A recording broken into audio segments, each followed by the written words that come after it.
I'm sure you've heard that storytelling is much more effective in marketing than straight data. But why? Well, it's because storytelling connects with how our brains are built to understand and feel.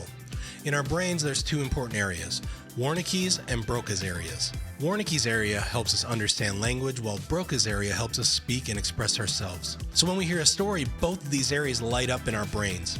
Stories make us feel emotions and understand the message better.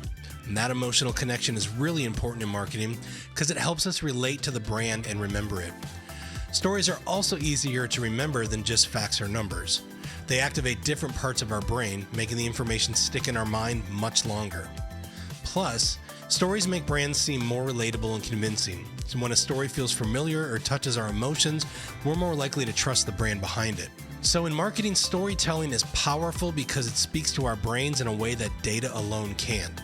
It helps brands make lasting connections with their audience and stand out in a crowded market.